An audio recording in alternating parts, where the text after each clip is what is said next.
My dad skipped my wedding. But when my $580 million hotel chain hit the news, Dad texted, "Family dinner at 7 p.m. Important discussion." I showed up with the papers to buy his empire. I stood there, staring at my phone, reading those words again. 7 p. Important discussion. It felt like a punch to the gut, though I'd long been used to this kind of treatment. I couldn't even bring myself to feel surprised. He hadn't bothered to come to my wedding. The one day I begged him to show up. No call, no message, nothing. Just silence, the kind that settled into your bones after years of neglect. That silence had been my companion. My constant reminder that nothing I did would ever be enough for him. I could hear my mother's voice in the back of my mind. "Your father's under a lot of pressure, honey. Be understanding." That was always her excuse for him. Always the same. I had stopped waiting for him to notice me. Stopped hoping for something that would never come. But this text. This was different. He knew about my success now. My company's valuation had made headlines, plastered across business pages and networks. For once, I wasn't the invisible daughter, the afterthought. I wasn't just a background noise in his life. For once, I was important enough for him to reach out to. But it wasn't for love, it was never for love. It was for leverage. I turned the phone off and put it in my bag. I didn't need to see any more of his empty words. I wasn't a child anymore. Not someone who would drop everything just because he said, "Family dinner." But something inside me had shifted, too. As much as I hated to admit it, the text had done what it was supposed to. It had sparked something in me. The old Kelsey. The one who would have cried at the empty chair, in the front row at my wedding. Might have ignored the coldness in his message, and run straight to him. But I wasn't that Kelsey anymore. Instead, I found myself planning my response, in a way I'd never done before. I would show up, yes.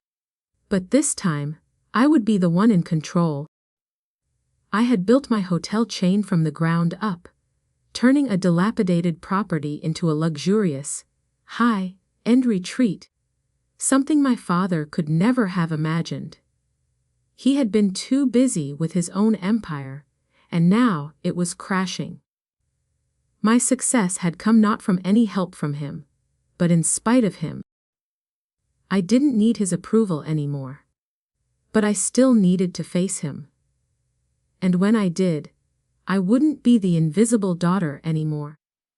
I would be the woman who had something he wanted. Something he had never thought he would need. Tonight, I wasn't going to his dinner to beg for anything. Tonight, I was going to make sure he understood one simple truth. This was no longer his world. The next morning, I woke to a city bathed in sunlight. The world outside my window looked unchanged, a stark contrast to the storm brewing inside me. The dinner invitation still sat in my phone, a reminder of the quiet storm my father had unleashed with just a few words. Family dinner at 7 p.m. Important discussion. My fingers hovered over the screen, the weight of the decision pressing on my chest. I had built everything I had without him. Every ounce of effort, every sleepless night spent scrubbing floors in a rundown lodge, every marketing plan written in the dead of night had been for me. Not for him. I wasn't going to the dinner to beg for his approval. I wasn't going to show up, hoping for him to see me. I was going because, for the first time in my life, I wasn't just his daughter. I was someone powerful in my own right. I didn't need him to validate me. I had proved that to myself every time. I pulled through another challenge, built something from nothing, and made my hotel chain into a success. But tonight, I would make sure he knew that. The hotel chain's valuation, $580 million. It was the kind of number my father couldn't ignore. A number that would force him to face me, to finally acknowledge the person I had become. But I knew it wasn't about pride anymore. It wasn't about showing him how far I had come. It was about something else. Something deeper. I stood in front of the mirror that morning, staring at my reflection, wondering if I even recognized the person I had become. The Kelsey in the mirror wasn't the same one who had cried in the corner of a hotel room, hoping for a call from her father on her wedding day. She wasn't the same Kelsey who had spent years shrinking, hoping for approval, hiding the pain of his absence behind a mask of forced strength. No. This Kelsey didn't shrink. She stood tall. She had to. The day passed in a blur of meetings and phone calls. But I couldn't shake the thought of the dinner tonight. What was he going to say to me? Was he going to pretend that all the years of silence didn't happen? Was he going to treat me like his little girl again? The one who couldn't do anything right? The one who was never enough? Or would he finally see me as I was now? Someone who didn't need him. Someone who had learned how to live without his approval. I found myself wishing I didn't care. Wishing the idea of him, of his disappointment or anger, didn't still have the power to rattle me. But it did. The truth was, even after everything, I still felt the sting of his absence like an open wound. The hotel smelled of fresh coffee. As I walked out of my office, my thoughts tangled with what was to come. Jessica, my trusted assistant, caught up with me as I made my way to the elevators. She was talking, but I wasn't really listening. Not until I heard her pause, her voice quieter than usual. "You're going to see him tonight, aren't you?" she asked. I glanced at her, surprised by the question. She had known about my father's absence for years. She knew what it meant to me, or what it used to mean. "I have to," I said simply, not wanting to explain further. Jessica didn't press. She just nodded, her eyes searching mine for a second before she turned away. There was something about her silence that made the weight of the evening even heavier. Maybe she was right to be concerned. I knew this was going to be difficult. It wasn't just about me walking into that room with a set of papers in hand, ready to claim what was mine. It was more than that. It was about confronting the parts of myself I had tried so hard to bury. It was about standing in front of a man who had never truly seen me and forcing him to look. When 7 o'clock finally came, I found myself standing in front of the door to the country club, the familiar scent of polished wood and expensive cologne filling the air. The place looked just as it always did, elegant, pristine. A place where power was discussed behind closed doors. But tonight, the power was mine. I pushed the door open and walked in. The quiet buzz of conversation stopped immediately. 4 sets of eyes turned toward me, and for the first time in a long while, I didn't feel invisible. I was no longer the daughter, hoping for a place at the table. I was the woman who had taken control, who had built something on her own. My father, seated at the head of the table, gave me a curt nod. "You're late," he said, his voice cold, but I wasn't fazed by it. "I arrived exactly when I meant to," I replied, my voice steady. For the first time in my life, I wasn't going to shrink under his gaze. I wasn't going to apologize for who I had become. He didn't say anything, just motioned for me to sit. I pulled the papers from my bag, placing them on the table in front of him. I didn't need to say much. I knew exactly what was coming next. So, I said, keeping my voice calm, "This dinner is about money, isn't it?" A long silence followed. My father's gaze hardened, his jaw tightening, but he didn't say anything. I wasn't going to let him control the conversation this time, not anymore. Not when I had everything he had ever cared about in my hands. He cleared his throat, trying to regain his usual composure. "Your company is doing very well," he said, his tone clipped. "But you can help us. You have the means." I looked at him, feeling a strange sense of calm wash over me. "I'm aware. I built this myself. But you," I said, my voice steady, "you lost it." The truth settled between us like a cold wind. But I wasn't afraid of it anymore. I wasn't afraid of him. The tension in the room thickened as my father stared at the papers in front of him. I could almost feel the weight of his pride crashing down on him, pressing against the sharp edge of his realization. He had never imagined this moment would come. A daughter who didn't need him, who had built something from nothing. And now, she was holding the pieces of everything he had worked for, everything he had thought he could control.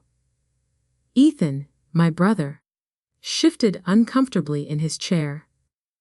His eyes flickered between me and our father, like a deer caught in headlights. He hadn't expected this either. My mother, sitting beside him, fidgeted with the napkin in her lap, her face pale. I could hear her quiet breath. The soft exhale of someone who had spent years walking on eggshells, trying to keep the fragile peace between our family. But peace was no longer something I wanted.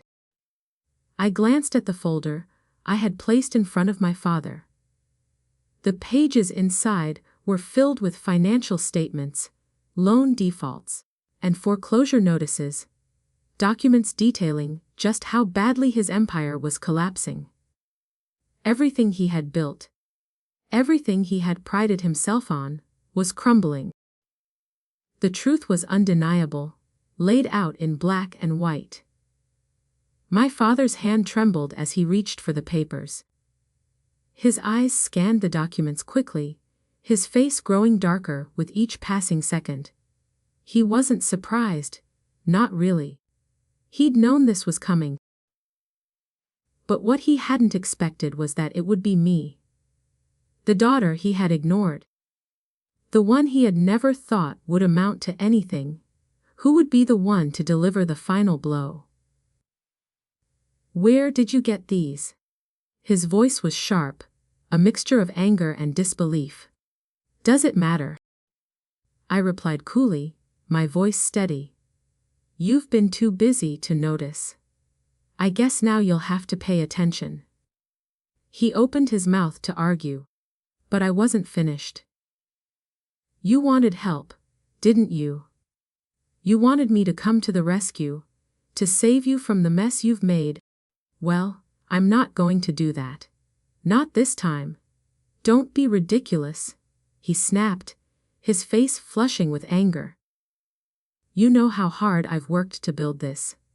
I did it all for this family, for you. For your future." I stood up, my chair scraping against the floor, the sound cutting through the thick silence in the room. "For me?" I asked, my voice dangerously low. "You didn't do it for me. You did it for yourself. You didn't come to my wedding, but now you want to call me to fix your mistakes. No, Dad. I'm not the one who needs fixing. It's you." My father's jaw tightened as he stood up, his fists clenched at his sides. You don't understand, he said, his voice shaking with barely contained rage. This is my legacy. You can't just throw it away. I didn't flinch. I didn't throw it away. You did. You ignored your family for years. Now I'm taking what's left of it. The only thing I'm throwing away is your control over me. He stared at me, his face a mask of fury and disbelief. For the first time in my life, I saw the man who had always been larger than life crumble before me. He wasn't the powerful businessman I had once feared. He was just a man who had made choices that had caught up with him. And now, the consequences were staring him in the face. Ethan leaned forward, his voice pleading, "You can't do this. He built everything we have." "No," I said, my voice firm. "We built everything we have. You just weren't around to see it." Ethan's face went pale as the weight of my words sank in. "You're unbelievable," he muttered, as if it were all my fault. My mother's eyes were filled with tears, but I didn't let that sway me. I wasn't going to be the one to break now. Not when I had come this far. I took a deep breath and grabbed the envelope from the folder, holding it out to my father. "This," I said, "is your path out. You have 30 days to vacate everything, or my company takes full control. No more bailouts. No more pretending everything is fine." For a long moment, no one spoke. My father looked at the envelope in disbelief, his mouth working, as though he couldn't find the right words to say. My mother was crying softly now, but I couldn't bring myself to care. She had spent her life excusing his behavior, letting him get away with everything. I wasn't going to be the one to apologize for him anymore. Finally, he spoke, his voice low and filled with venom. "You're no daughter of mine." I nodded, my chin lifting in defiance. "I think we both know that's been true for a long time." I turned my back on them then, not waiting for anything else. My heart didn't race. It didn't hurt. It felt like an empty room, quiet and still. I had expected to feel something, regret, guilt, sorrow, but there was nothing. As I walked out of the country club, I stepped into the cool night air. The city lights glittered around me, distant and indifferent. For the first time, I felt free. Behind me, the sounds of shouting and crying began to fade. It didn't matter. They couldn't stop me. Not anymore. I had done what I needed to do. I had taken control, not just of the empire, but of my own life. Daniel was waiting in the car, the door already open. He didn't ask me what had happened. He didn't need to. He just took my hand as I slid into the seat beside him. "You okay?" he asked, his voice soft. I stared out the window at the lights, the rhythm of the car humming beneath me. I shook my head. "I thought it would hurt more," I whispered. Daniel squeezed my hand, but didn't respond. There was nothing more to say. I had made my choice. I had reclaimed my life, and nothing could take that away from me now. The silence in the car was thick, heavy with unspoken thoughts. I stared out the window, watching the city lights blur as we drove, the cold night air pressing against the glass. My mind replayed the scene at the country club over and over. My father's face, that moment when I handed him the papers. His disbelief, his fury, all of it. It should have felt different. I should have felt something more. But all I could focus on was how calm I had been, how strong I had been. Daniel didn't press me for answers, didn't ask what had happened behind those closed doors. He knew me well enough to understand that the walls I had built wouldn't come down, just because the night was over. But his silence wasn't cold. It was patient. He was letting me process it in my own time. And I needed that. I needed to feel in control of my own emotions, just as I had felt in control of the situation with my father. When we reached the apartment, I walked inside, my steps slow, deliberate. The light from the windows cast long shadows across the floor, but there was no sense of dread in my chest. No anxiety like I had expected. It was as though the air in the room was lighter, clearer. The burden I had carried for so long, the desire for my father's approval, his love, his acknowledgement, had been lifted. I didn't need it anymore. The phone in my bag buzzed, and I reached for it without thinking. I didn't even need to look at the screen to know it was my mother. A.M., she had called twice already, and I hadn't answered. I didn't want to hear her voice right now, not after everything that had just happened. I glanced at the screen and saw her name, the words, Mom, glowing in the dim light of my phone. She hadn't left a message. She never did. It was always the same. The calls. The voicemails.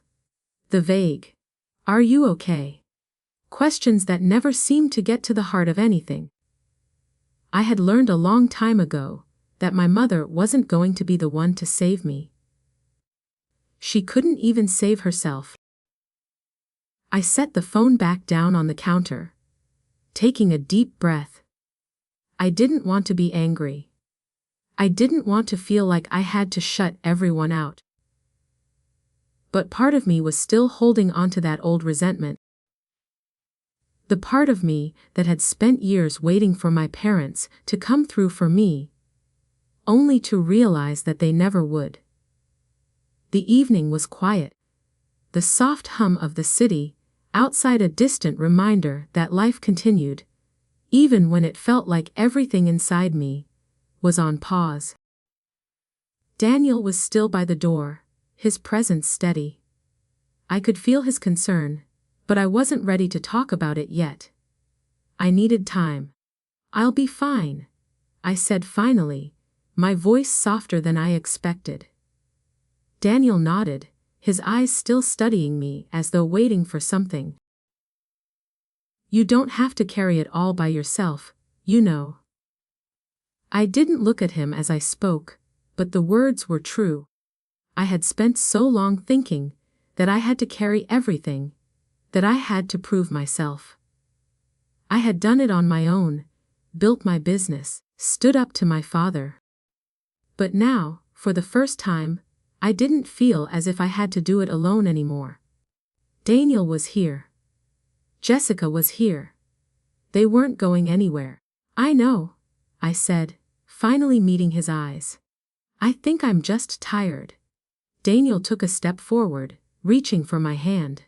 His touch was warm, grounding. "You've been carrying this for a long time," he said quietly. "You don't have to anymore." I didn't say anything in response. Just let the quiet settle around us.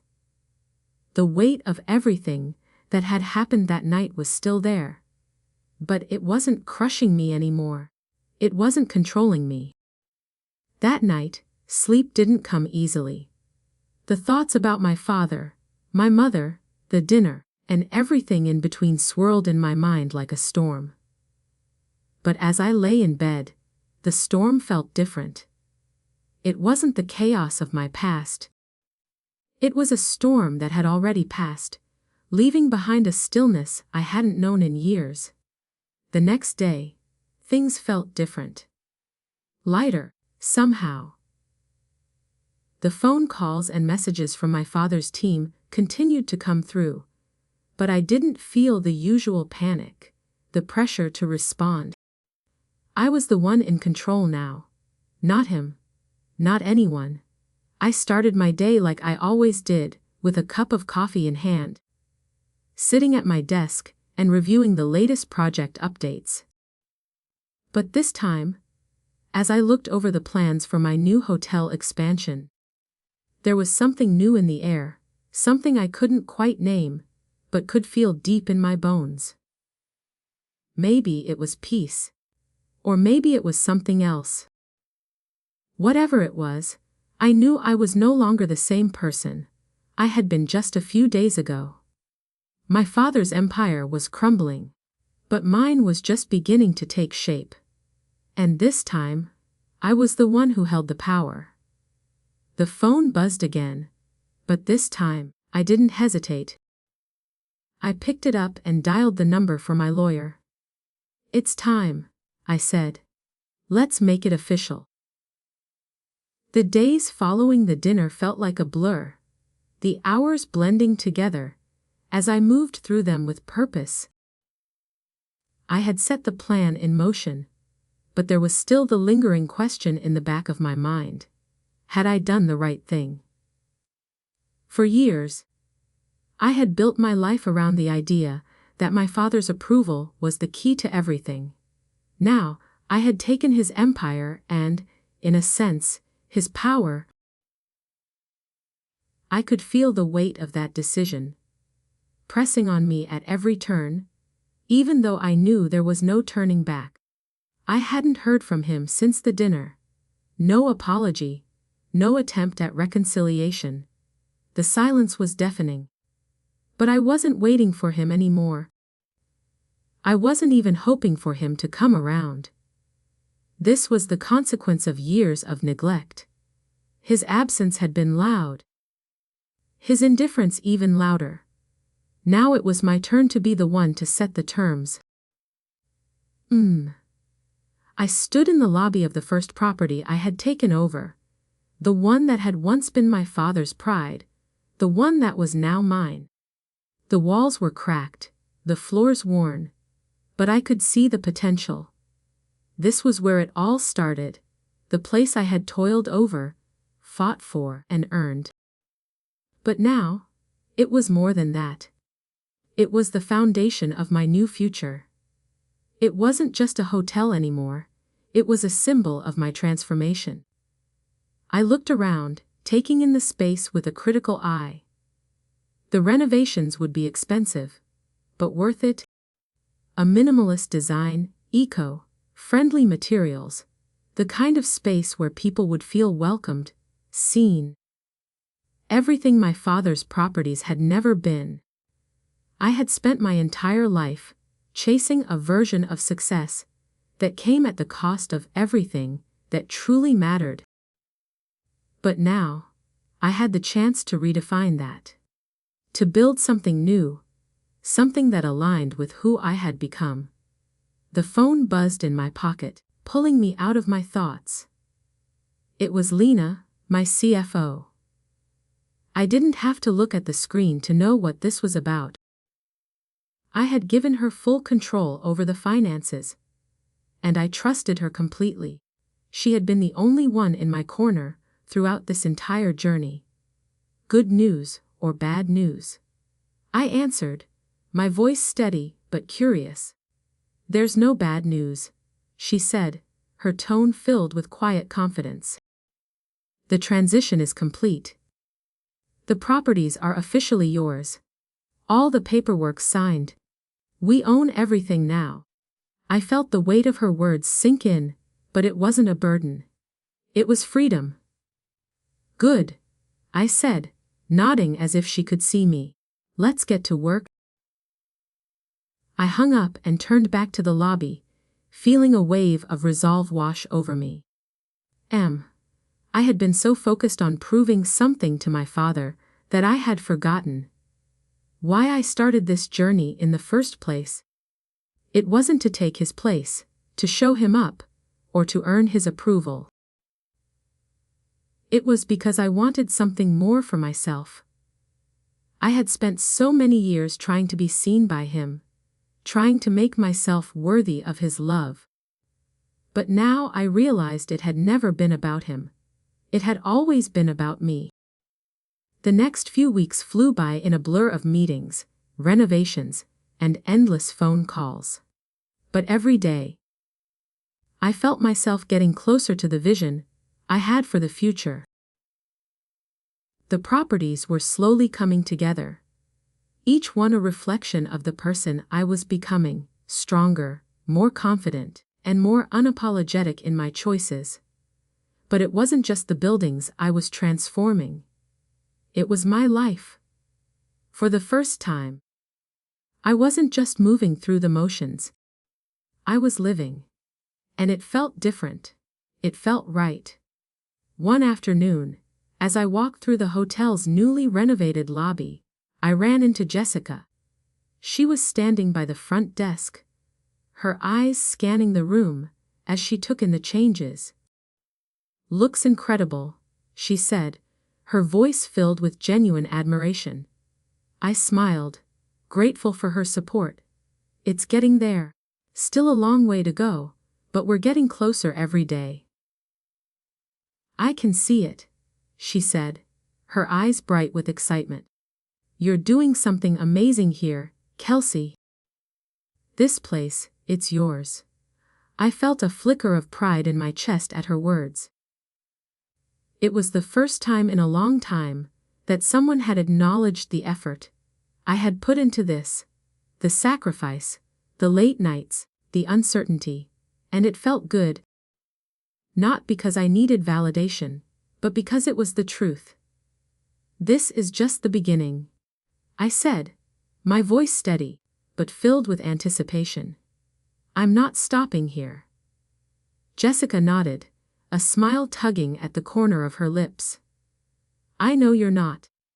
You're just getting started." And for the first time in a long time, I believed it. I had spent my life trying to prove something to everyone else. Now, I was finally living for myself. The weight of my past had been lifted, and I was free to build the future I wanted, not the one anyone else expected.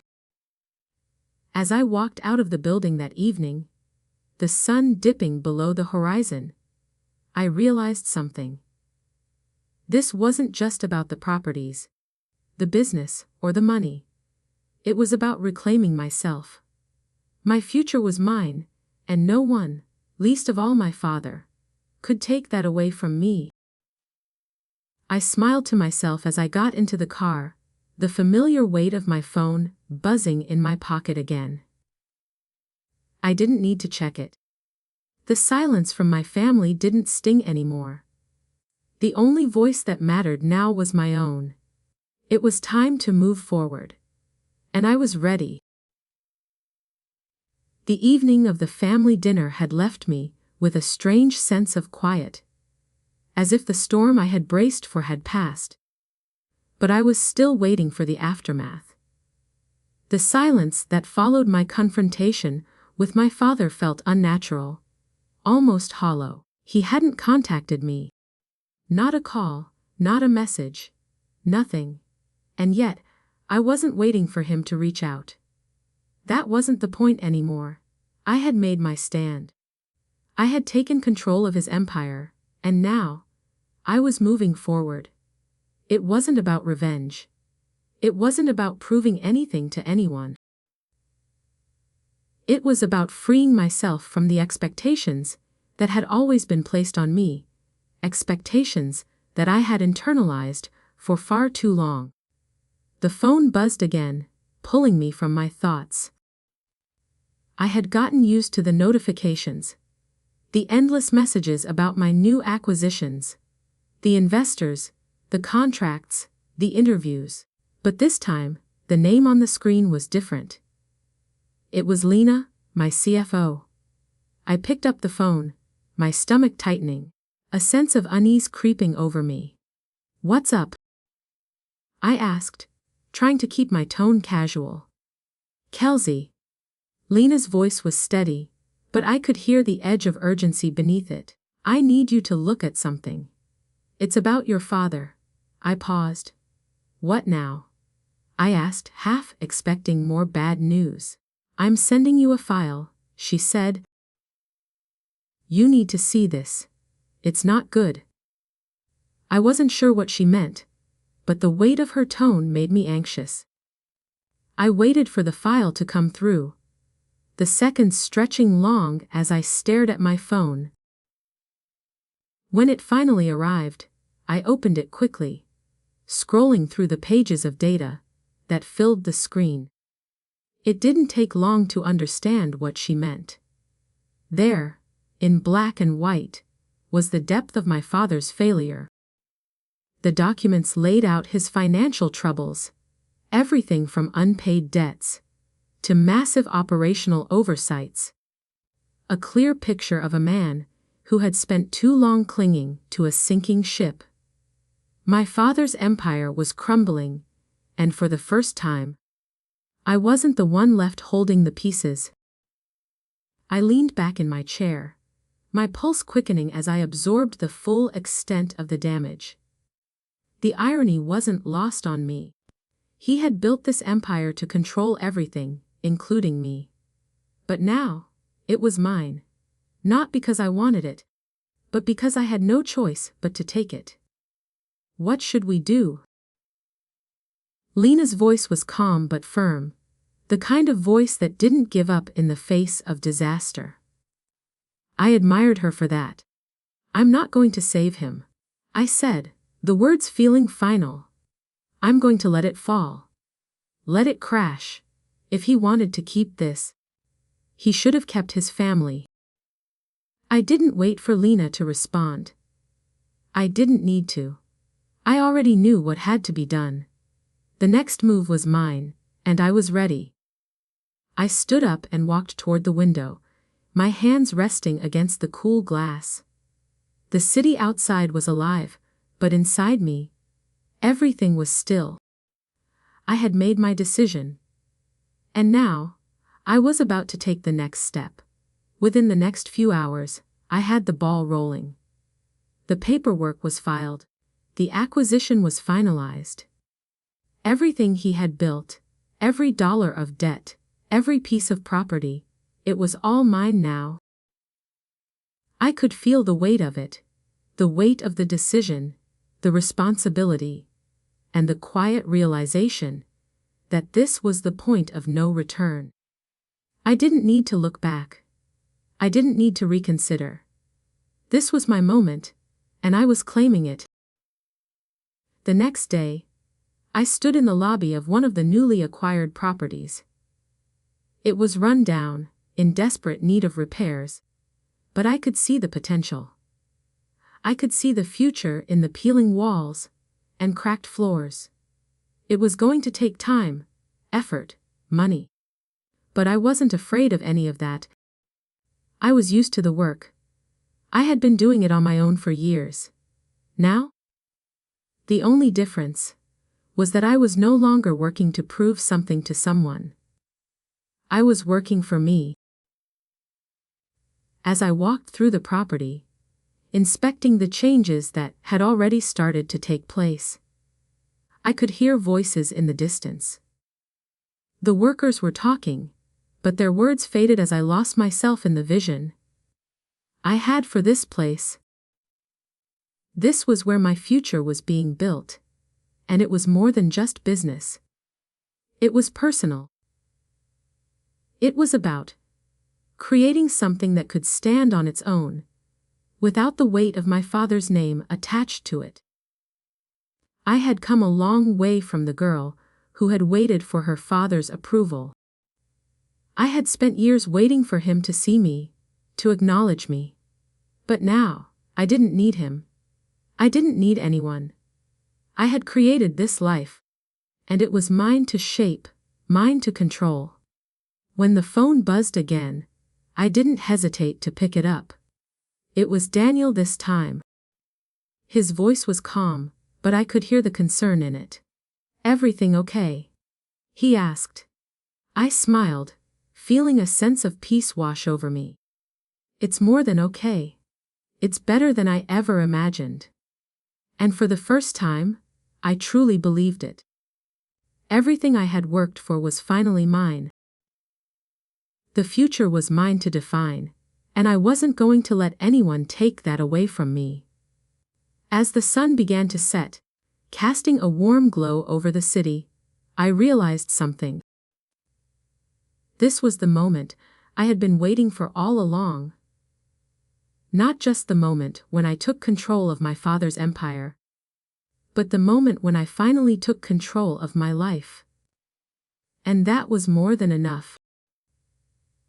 The weeks that followed were filled with a blur of activity: renovations, meetings with investors, legal work, and a constant stream of emails that never seemed to end. The pace was relentless, but I felt a quiet satisfaction with each task completed. Each small victory that brought me closer to the vision I had for this new chapter of my life. But amid all the work, there were moments of stillness, moments when my mind would wander back to that night at the country club. The words my father had said, the anger, the bitterness, it all replayed in my head. I had expected to feel a sense of triumph after everything was settled, after I had taken control. But instead, there was a strange emptiness that lingered. I stood in the lobby of another property, a new acquisition that had once been a part of my father's empire. The renovations were moving along well, but as I looked around, all I could see were the remnants of his failure, his pride, his arrogance, his belief that everything could be controlled. I had taken all of it, and yet I felt no satisfaction in it. Not because I regretted the decision, but because I knew that nothing I did could ever fill the hole that had been left by his absence. The door opened behind me, and I turned to find Jessica walking in. She had been my closest ally through all of this, offering support and encouragement when I needed it most. Her smile was warm, and for the first time in a while, it felt genuine. "How's everything?" she asked, looking around the space. "It's coming along," I said, trying to keep the frustration out of my voice. "But it feels like I'm never done. There's always something more to fix, something more to build." She nodded, understanding the weight of the work I was carrying. "You're doing amazing," she said, her voice soft but firm. "This place, it's going to be incredible. You're building something real here." I glanced around again, letting her words sink in. She was right. I wasn't just fixing broken properties or cleaning up my father's mess. I was creating something entirely new. Something that would stand on its own. Something that was mine.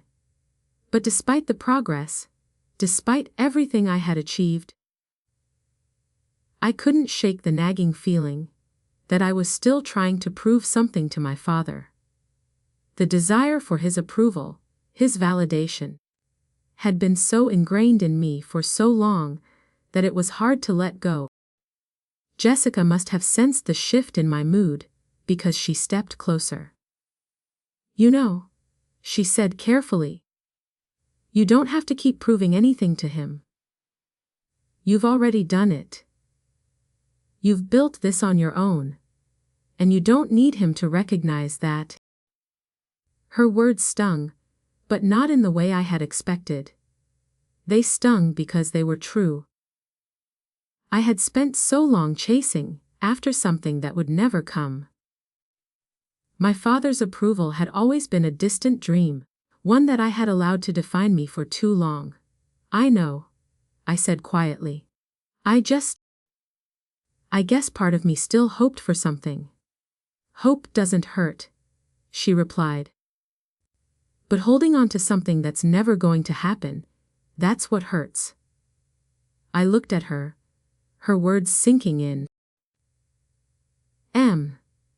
I had spent so many years clinging to a hope that wasn't real, a hope that had only ever served to keep me in a place of emotional limbo. It wasn't my father who had kept me stuck. It was me. I had chosen to remain tied to that hope, that expectation, for too long. For the first time, I felt the weight of it lift. I didn't need my father's approval. I didn't need anything from him anymore. The truth was, I had built everything I had without him. And I had done it because I believed in myself, not because I was trying to earn his love. I took a deep breath, the tightness in my chest loosening just a little. I'm done with that, I said, the words feeling like a release. I don't need his approval anymore. Jessica smiled, her eyes bright. That's the Kelsey I've always known. The shift inside me felt like the last piece of a puzzle falling into place. I had spent so many years looking outside myself for validation, for approval, for recognition. But now, I realized that the only approval I needed was my own. I was enough. I had always been enough. As I walked out of the property later that afternoon, the weight of the world felt just a little bit lighter. I didn't have to prove anything to anyone anymore. I didn't have to keep living in the shadow of someone else's expectations. I was living for me, and that was all that mattered. The city was bustling, but it felt quieter somehow, as if the noise of the past was finally fading away. The world around me hadn't changed, but I had, and that was enough. That evening, as I sat in my office, the phone buzzed again. This time, it was a message from Daniel. "I'm proud of you," it read. "I know you don't need to hear it, but I want you to know. You've done something amazing." I smiled as I read the words. He didn't need to say it. But somehow, hearing it from him made everything feel right. It wasn't my father's praise I was looking for anymore. It was the quiet understanding of someone who had been by my side through it all. I sat back in my chair, the weight of the past finally lifting. And for the first time in a long time, I felt at peace. I stood in the lobby of the new flagship property, watching the sunlight filter through the windows, casting soft shadows on the polished floors. The renovations were complete. The vision I had for this place, this whole new beginning, was finally a reality. The warm oak panels, the minimalist design, the subtle touches that reflected everything I had worked for. It wasn't just a business anymore. It was something personal. It was a part of me, a part of my journey. And, for the first time in my life, I felt proud of what I had built, not just in terms of success, but of the person I had become. The hotel lobby was busy, the hum of activity around me a constant reminder that this was no longer a dream. It was real. Guests walked through the space, some stopping to take in the design, others on their phones, oblivious to the quiet transformation that had taken place. I stood still for a moment, letting the sounds of the space sink in, feeling the sense of calm that had settled over me in the last few weeks. I had come a long way from the girl who had cried in the bridal suite, waiting for a father who never showed up. The girl who had spent so many years trying to earn the love and approval of someone who would never give it. Now, I was the woman who owned the future. My father's empire was in ruins, but mine was growing stronger every day. The feeling of power was no longer something I chased. It was something I had learned to embrace. As I walked through the lobby, I saw the changes not just in the space around me, but in myself. I was no longer the person who had shrunk in my father's shadow. I wasn't the daughter who had lived for his approval. I was someone who had learned to stand tall on my own. It wasn't easy. It had taken years of pain, years of emotional wounds that had never fully healed. But in the end, I realized something important. Love that has to be earned isn't love at all. Approval that's given on someone else's terms is not approval. And the only validation I needed was my own. I stepped outside into the cool evening air, feeling the weight of the day lift off my shoulders. The city buzzed around me, but I felt a quiet calm in my chest. I didn't need to look over my shoulder anymore. I had moved past the need for validation, for recognition. I had built something on my own, and that was all that mattered. The phone buzzed in my pocket, pulling me from my thoughts. It was a message from Daniel. I smiled as I read it, his words simple but comforting. "Looks like a fresh start," he said. I looked around at the city skyline. The buildings lit up like 1,000 stars in the night. For the first time in a long time, I felt at peace with where I was. Not because I had succeeded in business, but because I had succeeded in finding myself. "Yeah," I whispered to myself. "It is." The night air felt like a promise, a fresh beginning. I had finally realized what mattered most. I wasn't trying to prove anything to anyone anymore. I was no longer defined by my past, by the family that had neglected me, or by the business that had tried to claim me. I was free. And that freedom felt like everything. As I made my way back to the car, the city lights reflecting in the glass, I realized that the one thing I had spent my whole life waiting for, my father's approval, was the one thing I didn't need. I didn't need him to see me. I didn't need anyone to define me. I had already done that for myself. I was whole, and that was all that mattered. The car pulled away from the curb. The sound of the engine a steady hum beneath the quiet of the night. As we drove through the streets, I couldn't help but smile. I had reclaimed my life. Not by taking from others, not by holding on to what I could never have, but by letting go. And in that release, I had found my true self. It wasn't the empire, the money, or the success that made me whole. It was the simple, quiet realization that I didn't need to prove anything to anyone. I had built this life for myself, and that was more than enough. As we drove into the night, the future stretched out before me, endless and full of possibilities. It was mine for the taking, and this time, I wasn't looking back.